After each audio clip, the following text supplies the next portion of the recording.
देखो guys, diesel is a declining fuel. तो diesel को भाई कैसा भी करके आप बाय बाय करिए। 2027 तक सारे डीजल व्हीकल्स पे बैन। कि हमको 10 साल के बाद उसको बदलना। और इसीलिए टाटा को ये बहुत जल्दी समझ में आ गया कि भाई केवल डीजल से काम नहीं चलेगा। इसीलिए उन्होंने टाटा सफारी एंड हैरियर के अंदर एक नया पेट्रोल इंजन ऑप्शन जो है वो ऑफर किया है। इसी पेट्रोल इंजन ऑप्शन को हम आज चलाने वाले हैं। लेकिन डीजल डिक्लाइनिंग इसलिए भी है क्योंकि सरकार ने तो बोल दिया भाई आप कितनी भी कोशिश कर लो, मैं अपने तरफ से टैक्स इतना बढ़ा दूंगा डीजल के ऊपर कि आप खरीद ही नहीं पाओगे, ओईएम्स बनाना बंद कर देंगे और पेट्रोल के ऊपर आपको कैसे भी करके स्विच होना ही पड़ेगा या इलेक्ट्रिक के ऊपर। अब टाटा सफारी और हैरियर के अंदर ये नया पेट्रोल इंजन इसीलिए लाना पड़ा क्योंकि सेल्स ही डिक्लाइन हो रही थी। भाई सेल्स इतनी कम है Safari as well as Harrier की कि इस सेगमेंट में जिनके पास में पेट्रोल इंजन ऑप्शन है जैसे कि Scorpio N, Hector or for that matter XUV 700, ये 3-4 गाड़ियां ज्यादा बिकती हैं comparative to these two cars जिनके अंदर पोटेंशियल एक्चुअली भर भर के है।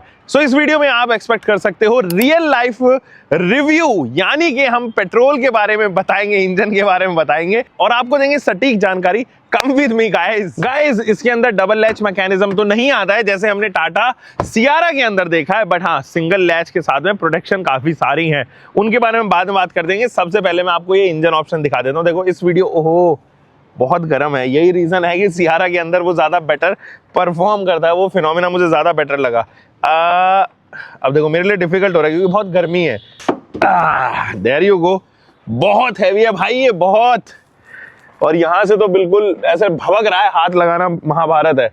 तो चलिए पहले इंजन के बारे में बात करते हैं, फिर आपको एक बार इंजन और फिर एक बार क्या अपग्रेड हुआ है वो भी, अंदर फीचर्स जो अपग्रेड हुए हैं सब, फिर दोबारा से इंजन के ऊपर आएंगे, फिर दोबारा से अपग्रेड के ऊपर आएंगे। देखो ये जो 1.5 लीटर का टीजीडीआई इंजन है जिसको हम टर्बो गैसोलीन डायरेक्ट इंजेक्शन कहते हैं, ये रिफाइन हो गया है बेहतरीन मक्खन स्टाइल में। ये आपको अपनी प्रेजेंस झलका देता है क्योंकि ये इतना शांत है, इतना शांत है कि शायद हेयर ड्रायर जितना हमारा डेसिबल्स क्रिएट करता है उससे थोड़ा सा ही डेसिबल ये ज्यादा क्रिएट करता है। ये फ्रिज से भी कम डेसिबल आपको साउंड क्रिएट करते हुए नजर आएगा, जिसके वजह से आपको ये सच में शांत नजर आता है। हम इसके एनवीएच पैरामीटर पे भी आएंगे, लेकिन ये प्रोड्यूस करता है दोस्तों 170 पीएस की पावर, देगा 280 न्यूटन मीटर का टॉर्क।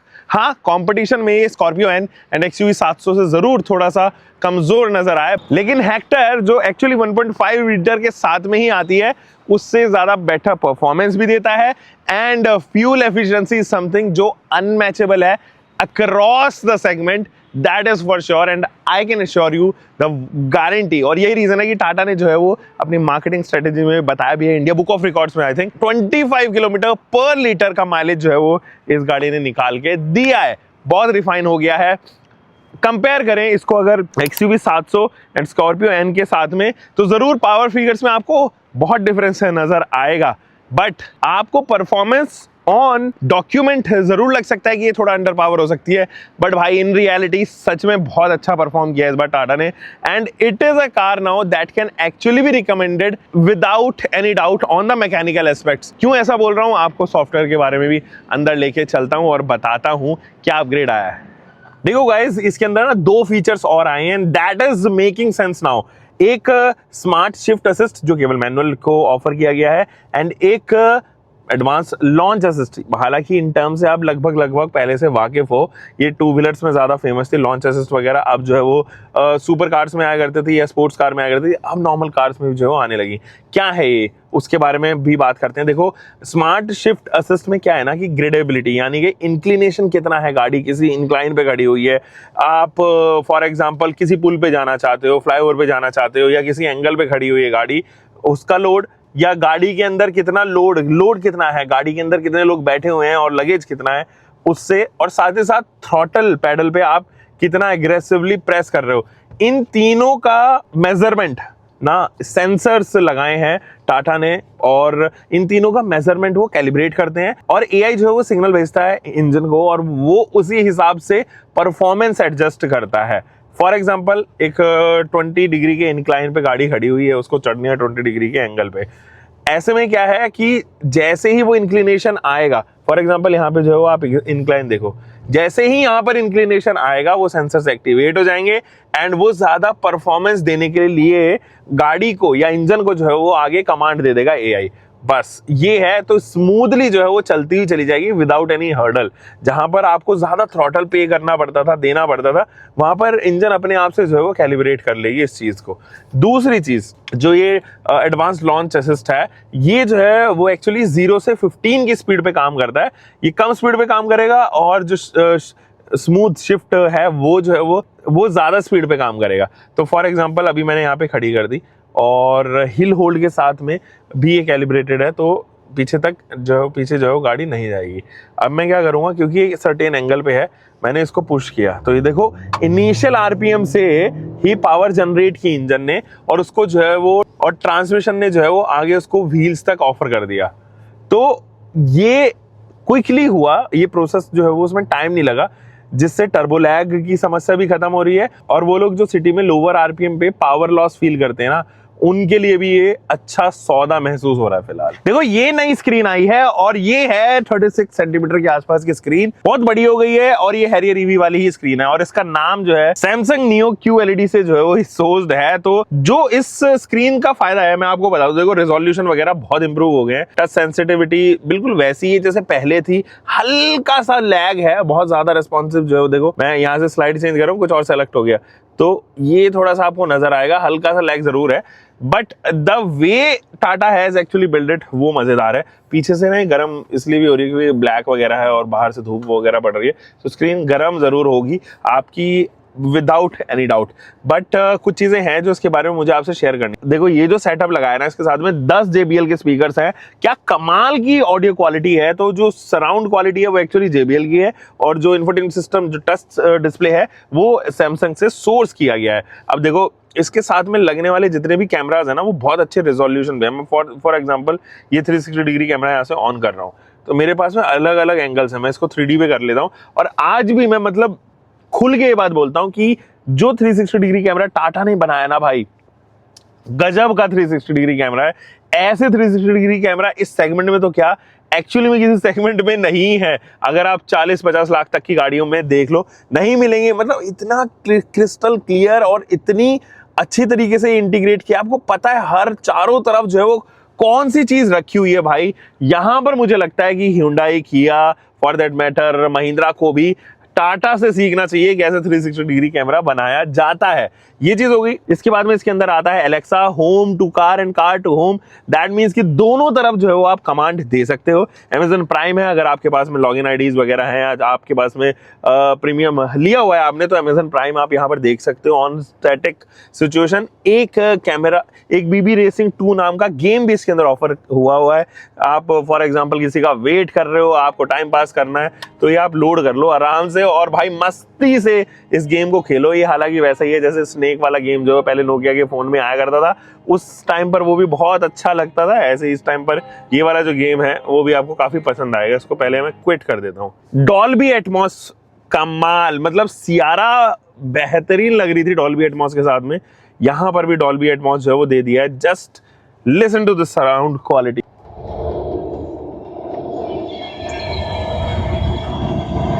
पूरा सिनेमैटिक साउंड है।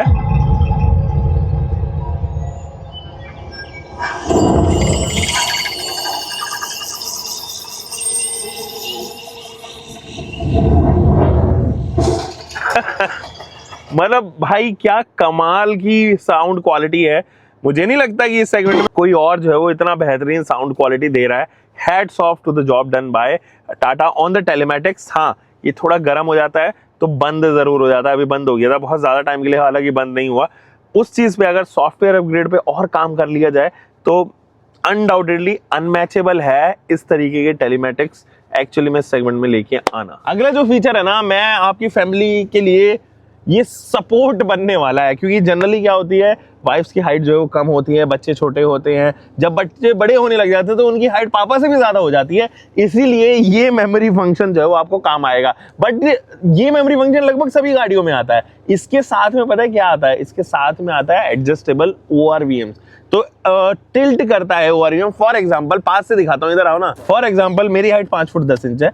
कंसिडर ये कर लेते हैं कि मैं अपने घर में सबसे लंबा व्यक्ति हूं। अब मैंने 1 पे इसको अपनी सीट को एडजस्ट कर लिया और 1 पे एडजस्ट करने के बाद मैंने ORVM भी अपने हिसाब से एडजस्ट कर लिया।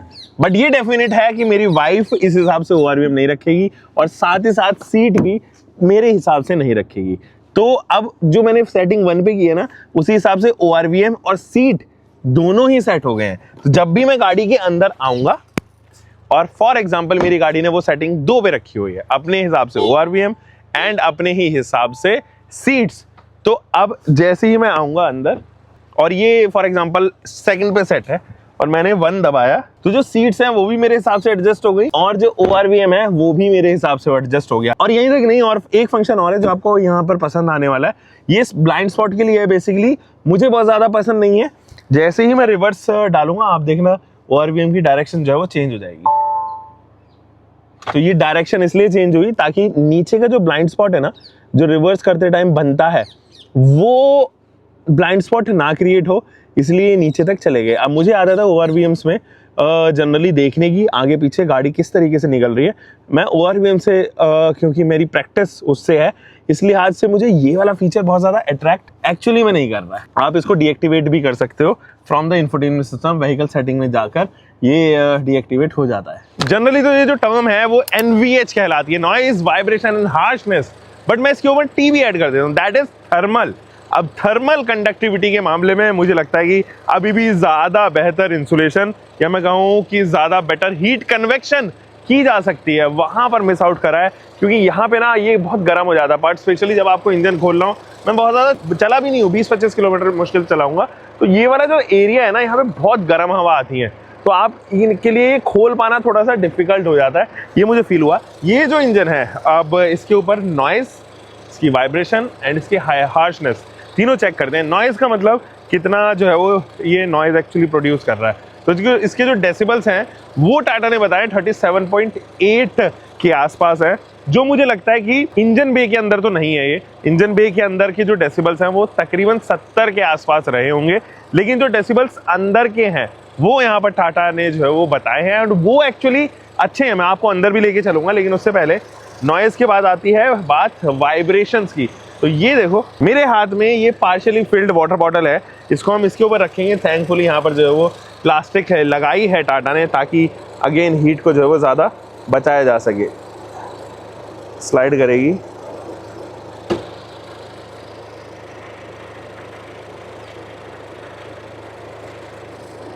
तो आपको एक अनुमान लग गया होगा कि ये तकरीबन कितनी वाइब्रेशन जो है वो यहाँ से प्रोड्यूस कर रहा है इंजन। हल्के से जो है वाइब्रेशन आपको महसूस होंगे, क्योंकि ऑब्वियस है यार इसके अंदर मूविंग पार्ट्स है, it is not a motor. तो बहुत अच्छे से बैलेंस कर लिया है। मैं बैलेंसिंग की बहुत अच्छे से तारीफ करूंगा टाटा की, भाई जिस हिसाब से उन्होंने 4 सिलेंडर को बैलेंस किया, that is phenomenal. Undoubtedly one of the best engine अभी ये रिफाइनमेंट के मामले में हो गया है और इसमें कोई दौराए बची नहीं है। बट गाड़ी के अंदर कितनी आवाज आ रही है वो भी तो चेक करना है ना। आओ देखो, फिलहाल तो एसी ऑन है, तो एसी को कर देते हैं पहले यहाँ से ऑफ। अभी भी ऑफ नहीं हुआ है, देखो एक से नीचे ना बिल्कुल नहीं जाएगा, ये भी एक इसकी समस्या है, तो होल्ड करके रखते हैं। हाँ अभी ऑफ हो गया है। एसी ऑफ होते ही आप देखोगे कि जो इंजन की आवाज़ है ना वो भी कम हो गई, क्योंकि कंप्रेसर ऑब्वियसली ऑफ हुआ है। कंप्रेसर भी एक बहुत बड़ा पार्ट है जो चलता है। अब गाड़ी के अंदर आवाज़ ना के बराबर है। मैं अपना माइक जो है वो निकाल के रख देता हूँ डैशबोर्ड के आसपास, तो आप सुन सको। ये छोटी से छोटी आवाज़ भी कैच करता है। Let's see.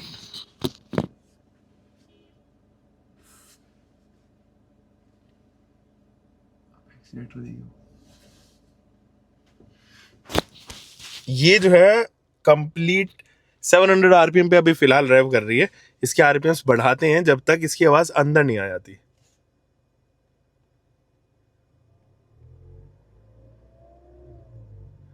तो देखो हम लोग ड्राइव कर रहे हैं 1500 आरपीएम पे फिलहाल हम हैं, अभी हम लोग हैं। अब गाड़ी के अंदर आवाज आनी स्टार्ट हो गई है। आइडल सिचुएशन में आप बता भी नहीं पाओगे कि ये गाड़ी एक्चुअली में स्टार्ट है भी कि नहीं। इस तरीके से इसको मास्टर किया है और भाई ये कमाल है यार जो टाटा ने इस बार दिखाया है। क्योंकि हम परेशान हैं उनके वोकल इंजन से, हम परेशान हैं टियागो में आने वाले इंजन से, पंच में, एल्ट्रॉज में आई टर्बो वाले इंजन से, फिर हमने देखा नेक्सॉन के इंजन से हम परेशान थे।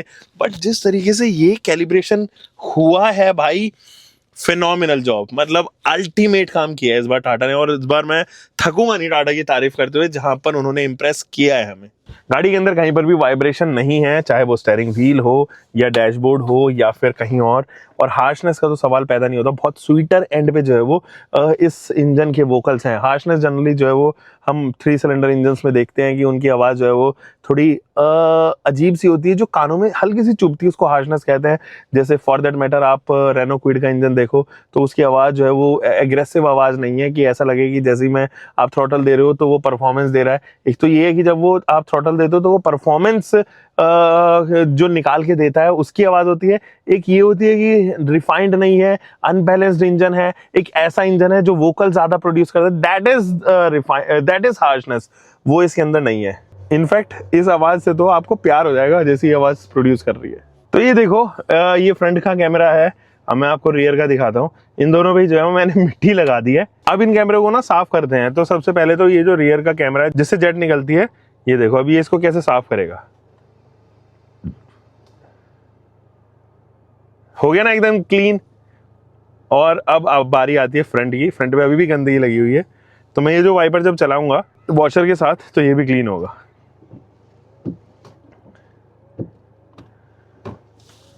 ये देखो एकदम क्लीन कर दिया भाई इसने, मतलब एकदम क्लैरिटी है इस टाइम। हाँ, ORVM के ऊपर आप ऐसा कुछ नहीं कर सकते हो, तो फ्रंट और रियर का ही व्यू आप जो है वो सही कर पाओगे। गाइस ये है IRVM जो अभी अपने किसी भी मोड पे एक्टिवेट नहीं है फिलहाल। जो है वो इसको मैं यहाँ से एक्टिवेट करता हूँ, ये एक्टिवेट हो गया।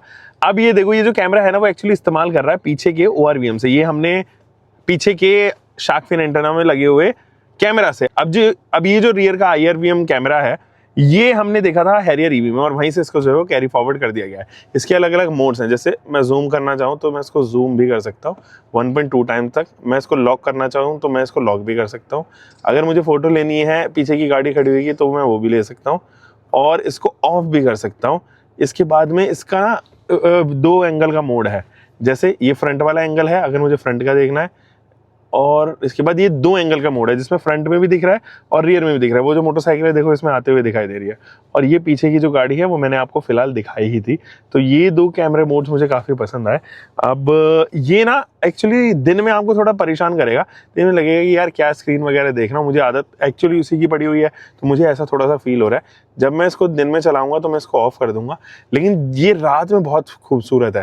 रात में इसका जो थ्रो है वो मुझे लगता है कि काफ़ी बेहतर होगा, क्योंकि हमने हैरियर EV में तो एटलीस्ट देखा है, तो वो मुझे काफ़ी पसंद है। तो guys is it a hit और मिस, चलिए जानते हैं। देखो अच्छे मार्क्स मिलने चाहिए डेफिनेटली टाटा को यहाँ पर ये पेट्रोल इंजन लॉन्च करने के लिए, और सच में दिल से कह रहा हूँ कि शुक्रिया भाई टाटा, एक पेट्रोल इंजन आ गया है, एक ऐसा इंजन जिसको सच में रिकमेंड किया जा सकता है। इट इज अ वर्दी अपग्रेड अगर आपको चाहिए, लेकिन सारी चीजें जो है वो डिपेंड हो जाएंगी अब प्राइसिंग के ऊपर। अगर इसकी प्राइसिंग जो है वो हेक्टर के प्राइस में आ जाती है, ये एक वर्दी अपग्रेड होगी। अगर इसकी प्राइस जो है वो 12,50,000 रुपए या उससे नीचे में रख दी जाती है, मैं Harrier as well as Safari की बात कर रहा हूँ, दैट मीन्स की हैरियर प्लस सफारी की प्राइसेस डेफिनेटली ऊपर जाएंगी, बट अगर हैरियर की प्राइसेस इस प्राइस में आ जाती हैं, अनमैचेबल डील हो जाएगी ये टाटा की तरफ से, क्योंकि इनका जो लोअर वेरिएंट है ना वो भी बहुत ही नाइसली प्लेस्ड है, वैल्यू फॉर मनी है, और लगभग सारी चीजें काम की उस वेरिएंट के अंदर आ जाती हैं। ऐसे में Tata Harrier as well as Safari का जो प्राइस है वो डिसीजन फैक्टर होगा, क्योंकि यहाँ पे 13.2 लाख रुपए में स्टार्ट हो जाती है स्कॉर्पियो एंड 13.6 लाख रुपीस के आसपास जो है वो स्टार्ट हो जाती है XUV 700। अब देखते हैं कि क्या प्राइसिंग जो है टाटा रखती है, बट मेरी तरफ से हाईली रिकमेंडेड ये प्रोडक्ट अब फिलहाल हो गया है। आई बिलीव कुछ छोटे मोटे एरर्स हैं जो अभी भी रेक्टिफाई करने बाकी हैं, बट वो नॉर्मल हैरियर में भी है, और ये हैरियर जो अपडेट्स के साथ में वो भी उसमें भी है। डीजल के अंदर जरूर ये अपडेट्स आने चाहिए। मुझे ऐसा लगता है कि ये सारे अपडेट्स जितने भी अभी फीचर रिच जो हुई है वो डीजल के अंदर जल्दी से जल्दी टाटा यहाँ पर लॉन्च कर देगा। हम मिलेंगे दोस्तों एक और नई वीडियो के साथ में। आप तब तक अपना ध्यान रखें, सुरक्षित चले, until one next time, bye bye, keep playing car bike whatever you are having, drive safe guys.